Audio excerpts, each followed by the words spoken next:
Salut l'investisseur malin, nous revoilà ensemble pour cette nouvelle vidéo. Comme d'habitude, je suis ravi de t'accueillir dans le même décor que la semaine dernière puisqu'on poursuit le cas de l'application du régime réel des revenus fonciers. Sauf que, comme je te l'avais prévenu dans la précédente vidéo, je t'invite à aller la regarder, aujourd'hui on va passer en mode expert, c'est-à-dire comment est-ce qu'un expert aurait même encore complété ce que je t'ai raconté la fois dernière pour prendre de meilleures décisions et encore affiner le calcul pour, et c'est toujours pareil, connaître l'intérêt ou non d'investir dans l'immobilier dans ce cas présent et surtout connaître quelle est la véritable rentabilité de son actif. Aujourd'hui, et on va poursuivre dans le même esprit que l'autre fois, en passant en mode expert, tu vas voir que le cas est encore plus défavorable. On va passer du cash flow au cash squeeze. Donc c'est le sujet du jour. Bon, aujourd'hui, exceptionnellement, je ne te refais pas tout mon speech habituel sur qui je suis, d'où je viens. Peut-être que tu ne me connais pas, que c'est la première fois que tu tombes sur cette vidéo par hasard. Si tu veux en savoir plus sur moi, d'où je viens, est-ce que je suis compétent réellement pour parler de ça ou pas, je t'invite à regarder les précédentes vidéos ou aller visiter mon blog, ma page sur Instagram ou autre. Ça te permettra de savoir un petit peu mieux quel est mon background et d'être rassuré sur le fait que je ne te raconte pas n'importe quoi. Je te rappelle aussi que j'ai écrit d'ailleurs un livre au sujet de la liberté financière et comment la gagner, parce que je ne te cache pas qu'elle ne tombe pas du ciel et elle ne va pas tomber d'ailleurs non plus toute seule. Regarder ces vidéos, c'est très bien, mais ça n'est pas suffisant. Donc ce livre explique quel est le parcours mental, en plus des connaissances à avoir pour avoir des résultats concrets, pour espérer pouvoir changer ta vie, pour plus de liberté financière et plus de plaisir dans le temps qui nous est donné à vivre ici sur Terre. Je referme cette parenthèse. Allez, c'est parti, on reprend le cas. Toujours le même, une maison qui était estimée, souviens-toi, à 120 000 €. Enfin, ce n'était pas le prix de l'estimation, mais c'est le prix que j'avais utilisé pour faire l'exemple. L'exemple notamment du financement. Qu'est-ce qui se passe si on devait acheter ce bien avec le loyer qu'il offre? Est-ce que c'était rentable ou non? Donc si encore une fois, tu tombes sur cette vidéo pour la première fois, je t'invite quand même à regarder celle d'avant, la partie 1, parce que sinon tu vas vraiment rien comprendre. Ce qu'il faut savoir, bien sûr, c'est que sur le prix d'acquisition, quand le prix est affiché sur une annonce immobilière, annonce Le Bon Coin ou je ne sais pas quoi, attention à plusieurs choses. Souvent d'ailleurs, les gens qui vont te conseiller ou peut-être te pousser à acheter un investissement, ils vont essayer de te faire oublier que la rentabilité réelle doit inclure un certain nombre de frais annexes au prix d'acquisition. Donc quels sont les frais annexes pour que tu puisses les englober pour finalement savoir ce qui te reste réellement, encore une fois, in the pocket, dans la poche. Toi, c'est ça qui t'intéresse, même si peut-être des spécialistes vont t'expliquer que le calcul de rentabilité n'intègre pas les frais annexes, tout ça c'est du pipeau. Pour toi, le calcul, c'est d'intégrer ces frais-là pour que tu saches, encore une fois, quelle est la véritable rentabilité de cet actif pour toi. Donc le prix d'acquisition, celui-là, ok, il est de 120 000. Alors peut-être que déjà, premièrement, tu as des frais d'agence. Peut-être qu'ils étaient inclus dans l'annonce que tu as lue ou trouvée, mais peut-être qu'ils ne l'étaient pas. Donc s'ils ne l'étaient pas, renseigne-toi sur les frais d'agence. Là, pour l'exemple, j'ai pris 5%, ce qui veut dire 6 000 €, 5% du prix d'achat. Ensuite, les frais d'acte. Qu'est-ce que c'est que les frais d'acte? C'est ce qu'on appelle plus vulgairement les frais de notaire. J'utilise maintenant le terme de frais d'acte parce que les notaires, ça les énerve quand on dit qu'il y a 7,5% de frais de notaire parce qu'il y a seulement une petite fraction de ces 7,5% qui correspond aux honoraires réels que perçoit le notaire puisque tout le reste, ce sont des taxes en réalité qui reviennent à l'État. Donc les frais d'acte, ça correspond en moyenne à 7,5% du prix d'acquisition. Donc 120 000 à 7,5, ça fait 9 000 € de frais qu'il faut rajouter au prix d'acquisition.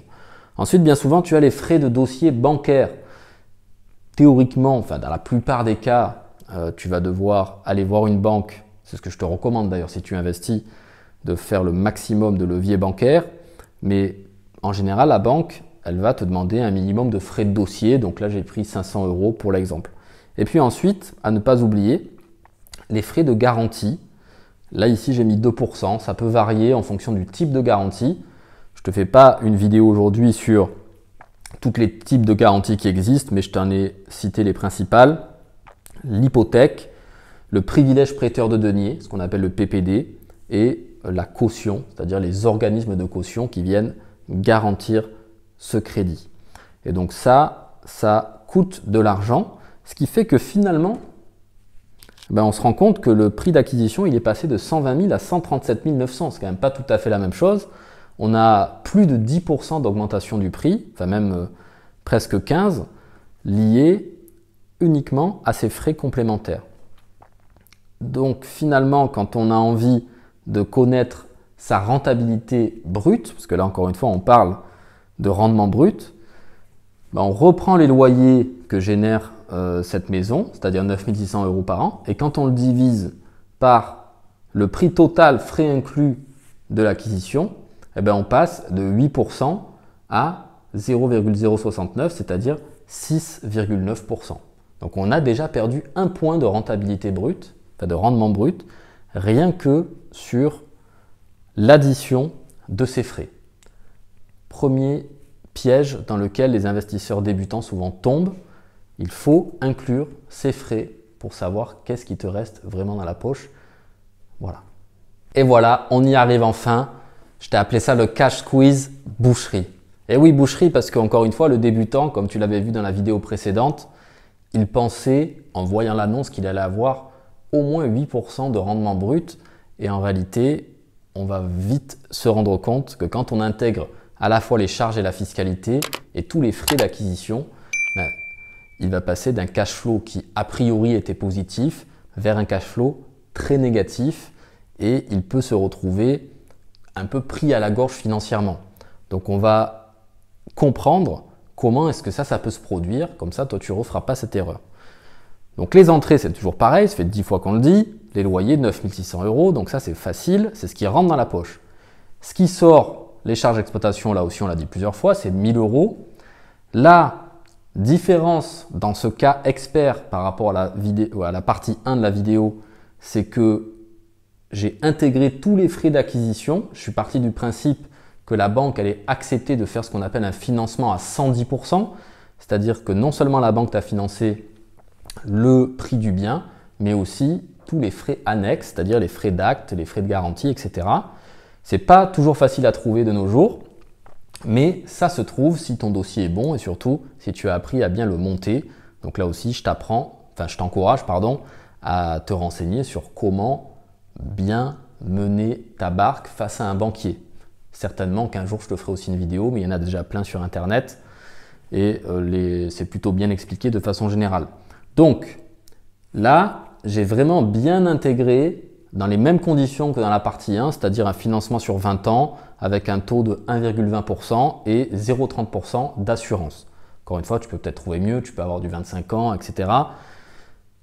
Là, je t'ai indiqué ce que ça représentait à l'année en termes de remboursement. Donc ça, c'est intégré.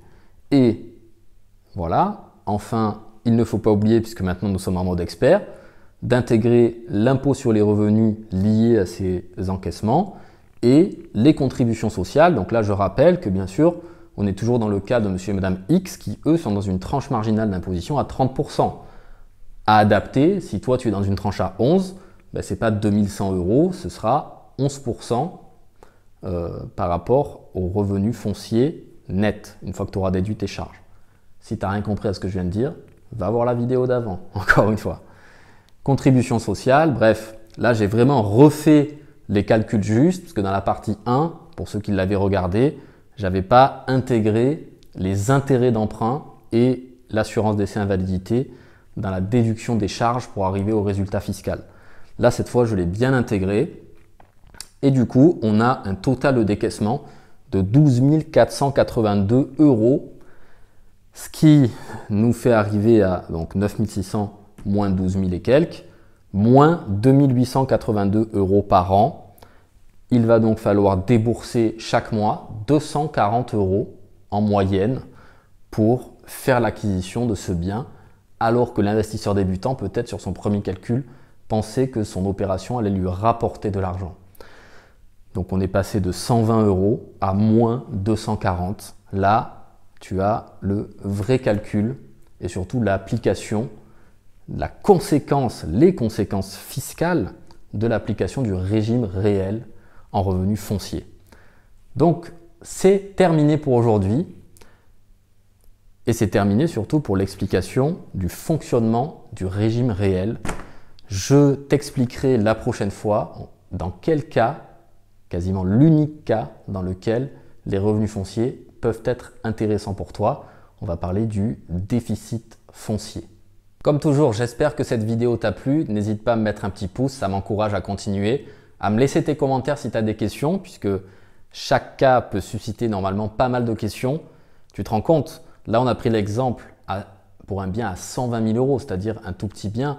Imagine les conséquences si tu fais une opération sur un immeuble de rapport ou sur des biens dont la valeur est à 300 000, 500 000. Les conséquences seraient encore beaucoup plus lourdes. Donc tu le sais, l'objectif des investisseurs malins, c'est de te rendre plus intelligent avec ton argent et surtout de t'aider à devenir maître de l'argent plutôt que l'esclave. Je te dis à très bientôt pour une prochaine vidéo. Allez, ciao, ciao.